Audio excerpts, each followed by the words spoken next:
Oke teman-teman, di sini saya akan menjelaskan pendalaman APP yang sudah saya ikuti di dalam 3 minggu ini. Nah, yang pertama itu, topik yang saya angkat itu adalah umat Katolik meningkatkan kesaksian hidup dalam kehidupan bermasyarakat. Nah, sebagai umat Katolik teman-teman, kita dipanggil untuk menunjukkan iman kita bukan cuma lewat doa di gereja, tetapi kita juga hidup sehari-hari tengah masyarakat. Kesaksian hidup itu maksudnya adalah seperti bagaimana sikap kita, dan bagaimana kita memperlakukan orang lain.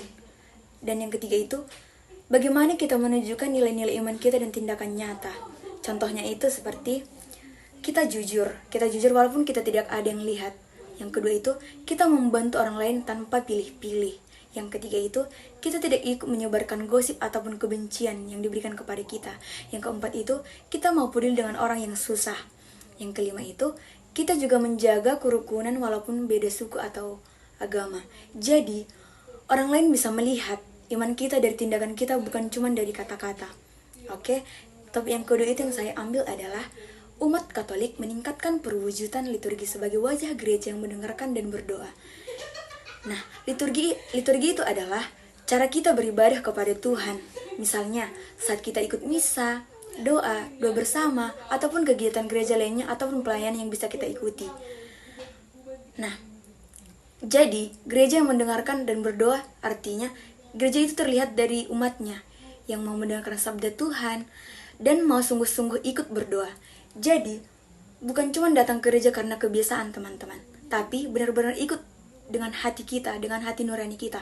Contohnya itu yang pertama, saat misa, kita benar-benar fokus dengan bacaan kitab suci, bukan sibuk sendiri ataupun bermain HP.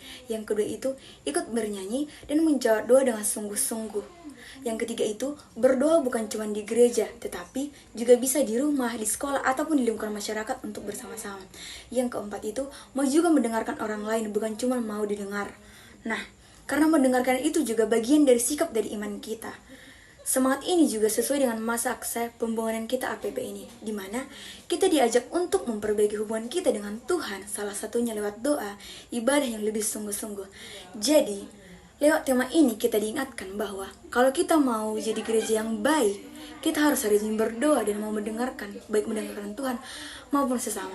Oke teman-teman, itulah pendalaman APP yang sudah saya bisa jelaskan. Terima kasih, salve!